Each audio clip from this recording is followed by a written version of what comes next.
Smile, John. Good evening. It's Saturday, June 28th, 2025, and it's my pleasure and distinct honor to be speaking with Mr. John J. Jeckovich. Oh. How are you doing today, Mr. Very good, Jeckovich? thank you. You're looking well. Yeah. I can't keep up with all the new clothes you wear every day, but you look nice. No, new clothes. This is old. This is old. This is old. 24 hours old, it's old. Yeah. But you're looking well and looking very chipper today, and we're happy to say that. We're happy to say that. Mr. Jeckovich was from Company H, the 2nd Battalion of the 291st Regiment of the 75th Infantry Division of the U.S. Army during World War II. Mr. Jeckovich lives by the motto, yesterday is history, tomorrow is a mystery, and today is a gift, right? Right. Today is a gift, isn't it? Yeah, listen, boys and girls, it's a short dance around the sun. It's a short dance around the sun. Mr. Jeckovich said a few months ago that he blinked his eyes at 20 years old, and now he's 100. Where the hell did 80 years go? Where to go? Where to go? Yeah, Father Time waits for nobody. You'll never beat Father Time, that's for sure. That's for sure. We have hundreds and hundreds of text messages that come in for your book every week.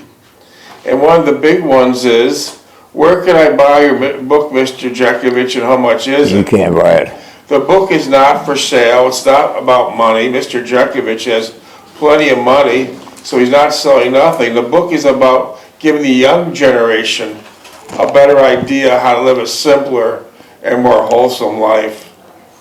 And that's all it is, giving the younger generation a more simpler and wholesome life. That's about it. We have hundreds of examples in this book. Oh, by the way, how many pages is your book? 849. 849 pages. There's one copy, however, one of the original copies in the World War II Museum in New Orleans, Louisiana. But the book is not for sale, but you listen to it for free. We have over 600 podcasts out. Just simply go to YouTube and put Mr. Jeckovich or Bulge Busters, and you can take it from page 1 to the last page of 849. We read it once already, and now we're the second time around. Now we're on chapter 7, where Mr. Jeckovich is finally making it to Haverfordwest, where he's going to get in frontline combat, but he's going to another training camp there in Wales, Haverfordwest. You took a long troop ship ride. Yeah. How was that troop ship? Crowded. Were you below? Was your bunk below the water level? With all the water on it, yeah. How much room you got in the bunks? 6. How much room do you have in the bunks? The box is 5 high. And how close were you to the ceiling? Nose up to the nose. How close were you to the ceiling? Huh? How close were you to the ceiling? Your nose was touched to the ceiling. So if you're You couldn't put your head up. claustrophobic, that troop ship is not for you. How was the food on the troop ship? Bad. It was a limey ship. It was a limey ship, and why was the food bad? What was Greasy. Oh, okay. Were you very happy to get off? Oh, yeah. Did you spend most of your time on deck? No, I spent outside. Outside the ship. Yeah. And you had hundreds of support ships following you, right? Oh, yeah. So you didn't There was get a big convoy all over. All was spread out for over. a convoy. Yeah, So they had 1,000 miles there. So the Nazis had a bright idea of bombing that ship. They'd have a hard time to do it. Yeah. Very hard time to do it. But they would, what was there, at least 3,000 GIs on that ship? Yeah. So it'd take 3,000 GIs down a couple bombs. So that ship was very well protected. So there's where we're at. We're on chapter 7, the second time around. And that chapter is titled Overseas and Beyond. And we're on page 169. page 169. 25 minutes. But before we start reading,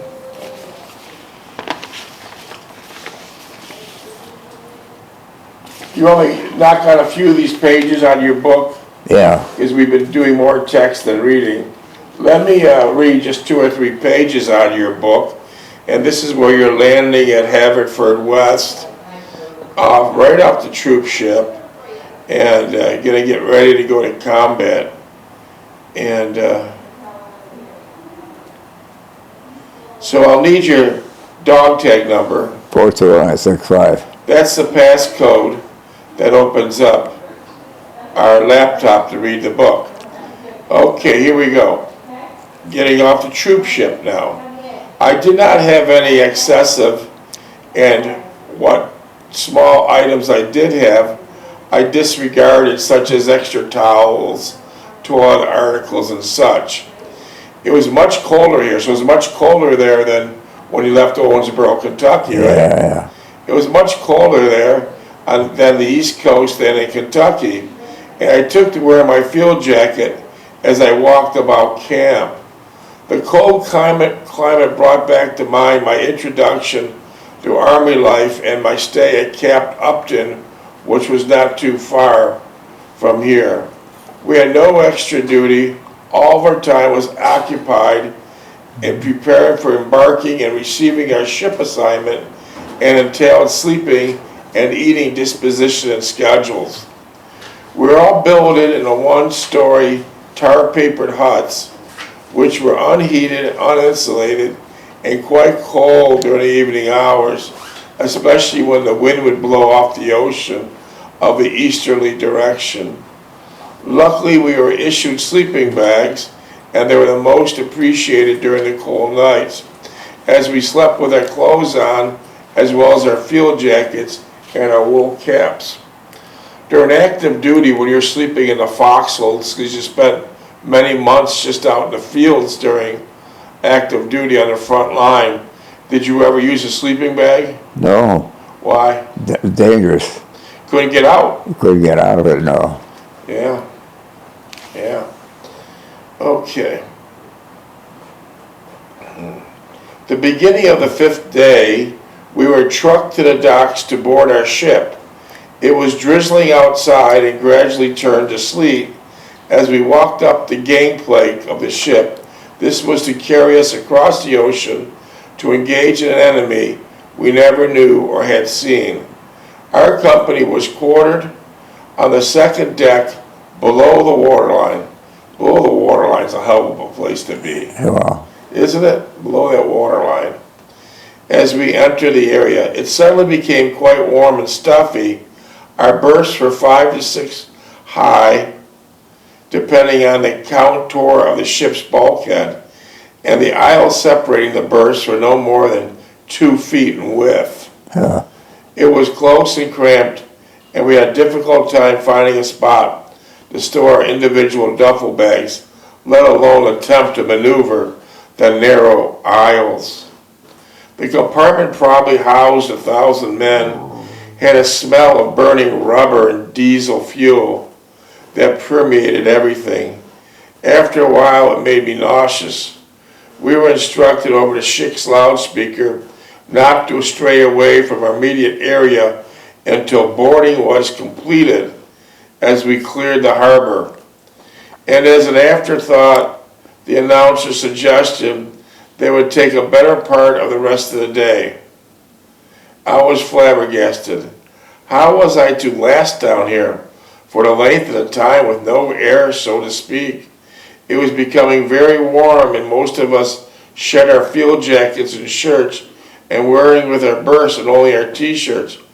I was in the 3rd berth, late below me. One of our ammo barrels was in the top berth, a scant 8 inches away from a steel ceiling bulkhead. I did not envy his position, for I was claustrophobic at the mere thought of the ceiling being only 8 inches away from my face.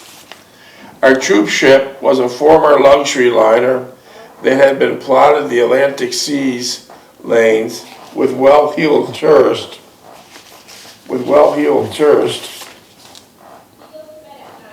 and adventure seekers. It had been retrofitted into a troop ship shortly after the war began, and it could easily accommodate 15 to 20,000 troops in its present form. It had probably 20 round trips to the ETO. It probably made 20 round trips to European theater, right? Yeah. That ship was used, delivering troops and their equipment. The ship was manned by a merchant marine and a crew of Coast Guard on board to handle all the security, which consisted of 50 caliber machine guns and AAA artillery pieces sprinkled throughout the ship. We're not allowed to leave our immediate area so as not to cause congestion and confusion while the ship was taking on human cargo. As there was nowhere to go but to our immediate sleeping quarters, we all tried hard to press in trying to pass time in such a cramped and uncomfortable surroundings. The airabout was virtually at a standstill, even though I could hear the ventilators blowing and whirling away. Minutes? 18. The odor of the sweated bodies' feet penetrated everything, every nook and cranny, and I would have given anything to go topside for a breath of fresh air. Fortunately, there was no smoking allowed. Without this restriction, the living conditions would have been completely intolerable. So it wasn't nice on that troop ship. No. Lape and the other squad leaders started to complain about the conditions, and Fink assured them it would improve once everyone was on board and headed for open water. The pronouncement did not alleviate our despair to any extent. Nevertheless, we felt better having vented our frustration and discomfort.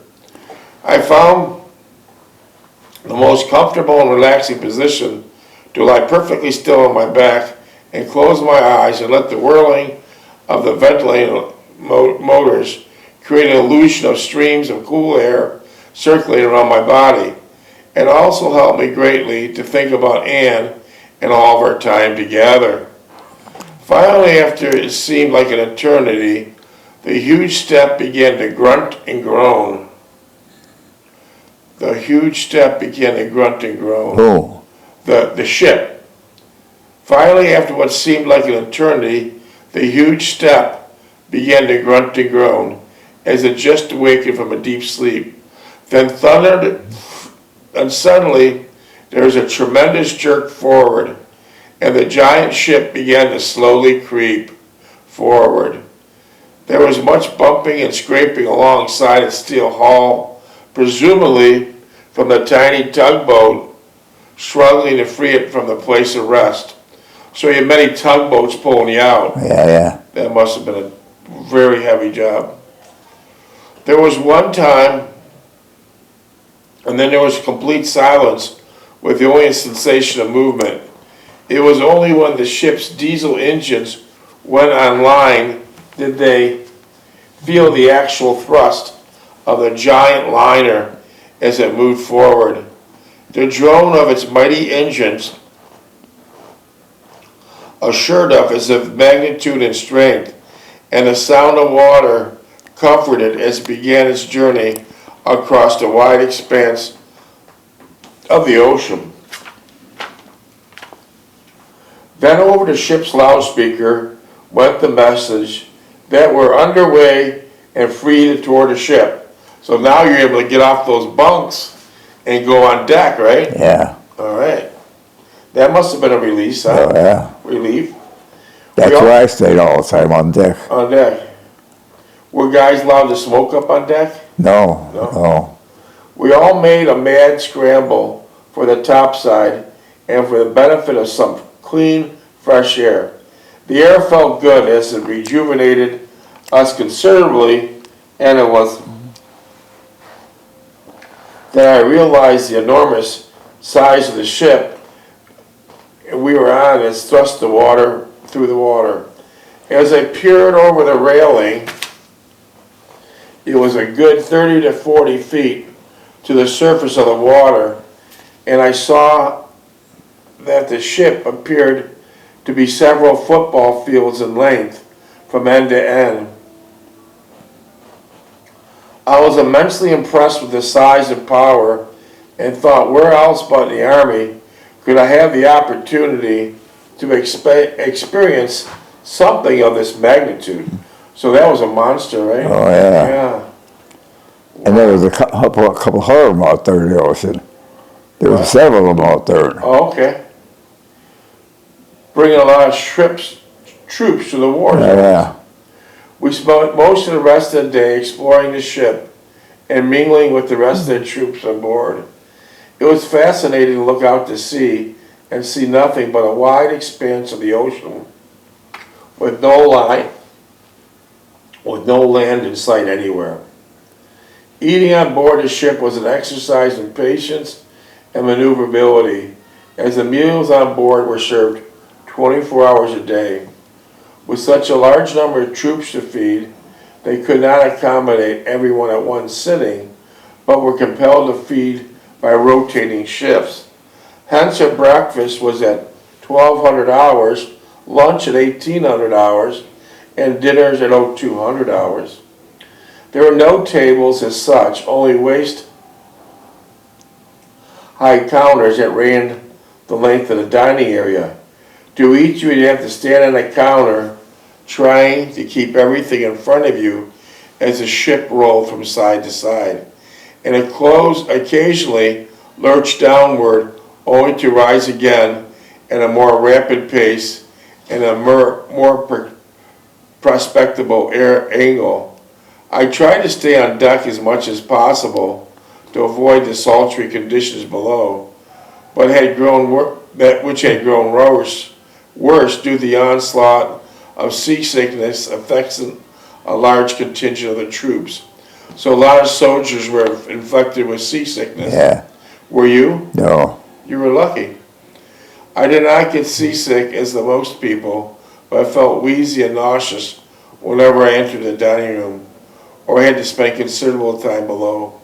As we got further out at sea, it became colder on deck, and we began to look for a shelter spot away from the wind and the ever-present stray of going topside.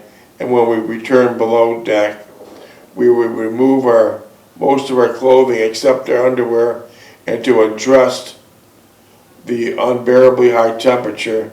It went without saying this constant changing of outerwear was difficult due to the close quarters encountered below.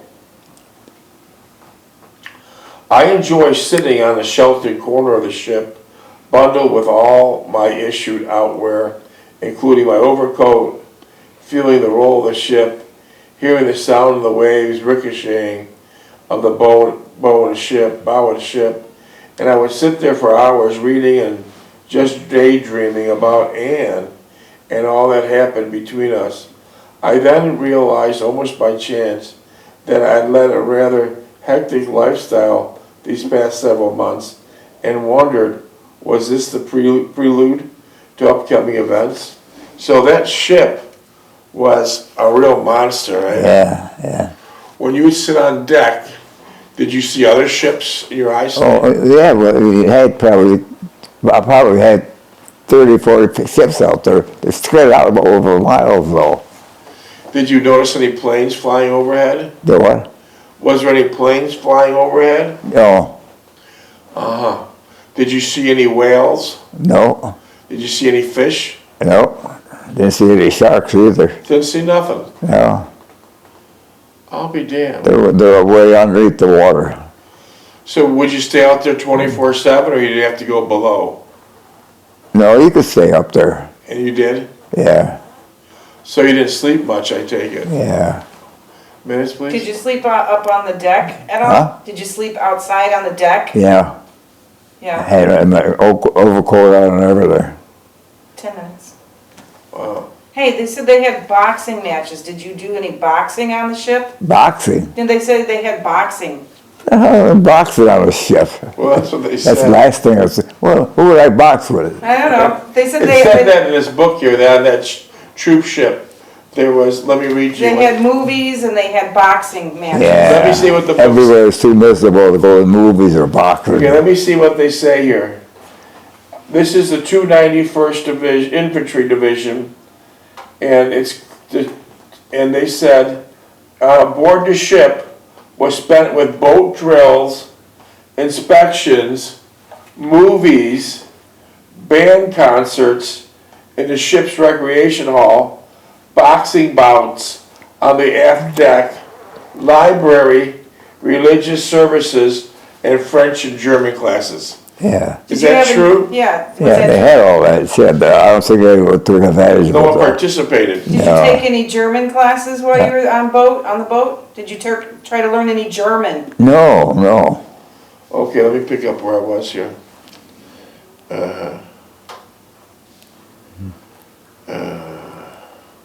I involved in somewhat a sedate, stoic existence while at home in a furious, stimulating, emotional land of newness of entering the Army and its moves and various people I'd come in contact with. Then the slow emerging awareness of oneself and finally the emotional uplift and awakening of many dormant inner desires through the companionship and love of Anne. But I had lost again, as I had done so many times previously. Had I lost Anne forever due to my incisiveness? Was all that I had attained denied me once again? We had been at sea for almost 2 weeks and were expecting to reach landfall shortly. It had been a restful, thought-provoking interlude. I enjoyed most of what I experienced. It gave me ample opportunity to assess my events of the past month. And the only real conclusions that I come up with, that basically I had followed my instincts in many situations. Either they were entirely correct or I felt reasonably comfortable in abiding by them. Here again I lost, and losing, I reverted to my old self, which again was my strength and my well-being. When you're on that troop ship, did you see many military weapons on the ship? No. You didn't see any machine guns mounted? Well, they be in a secluded someplace else. So you didn't see them in your area, No. but they had them, right? That was a troop ship. There wasn't a defensive ship. It was a troop ship. So you don't think they had any machine? The only one I had was my M1 and my pistol. Yeah. Huh. I thought they at least mount a couple 50 caliber machine guns on this ship. No, it was 4. Opposing enemy. Well, they got other ships doing that, or well, they had the Air Force doing that. Okay. Okay, let's see what I'll do.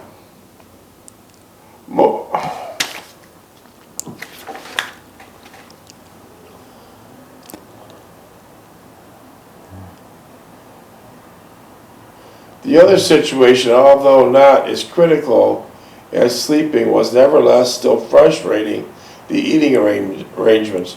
I did not relish to have dinner at 0200 hours. Yeah, that was touch and go there. That's early, yeah. And then stand at a pitching counter, balancing my cold food at the same intense, keeping my footing and rolling pitching deck. I believe I lost 10 pounds.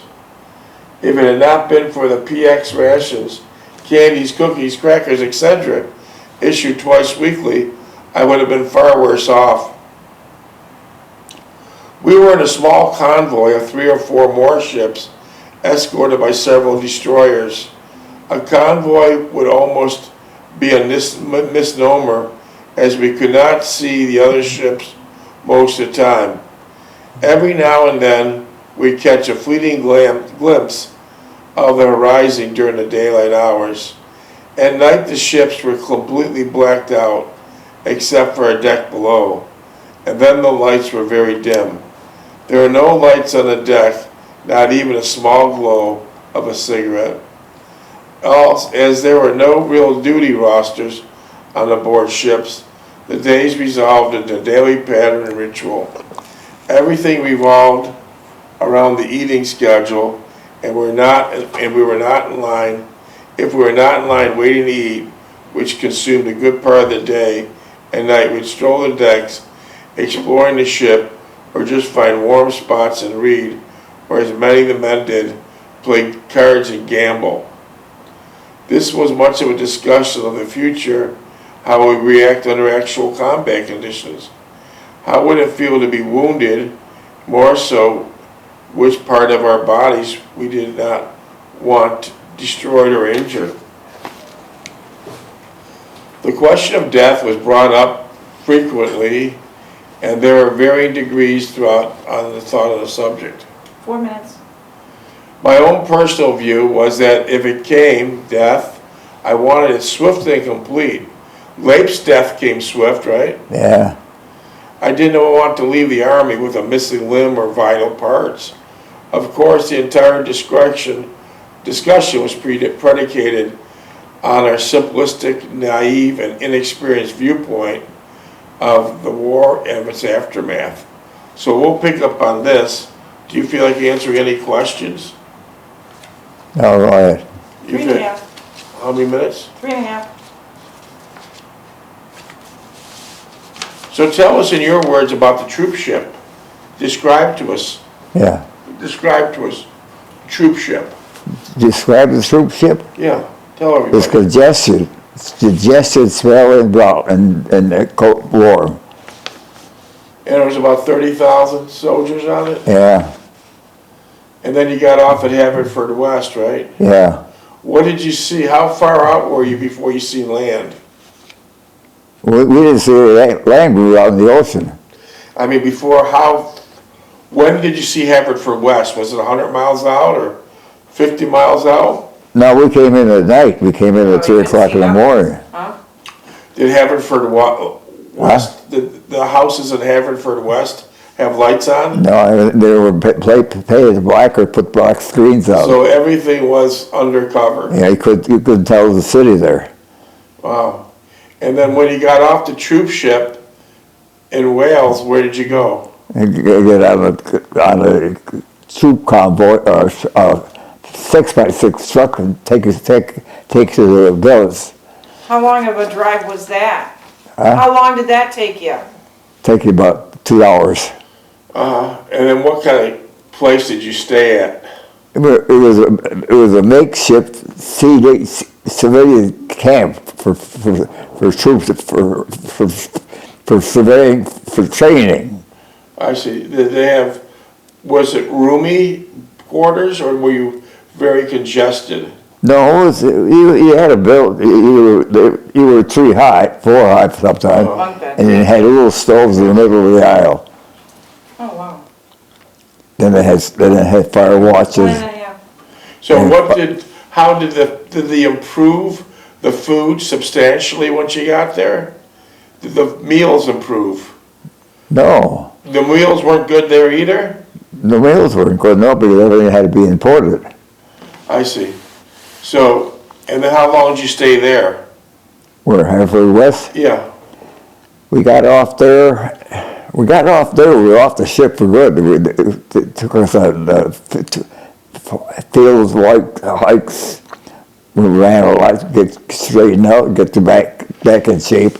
But did eventually the food get improved? Oh yeah, because you had your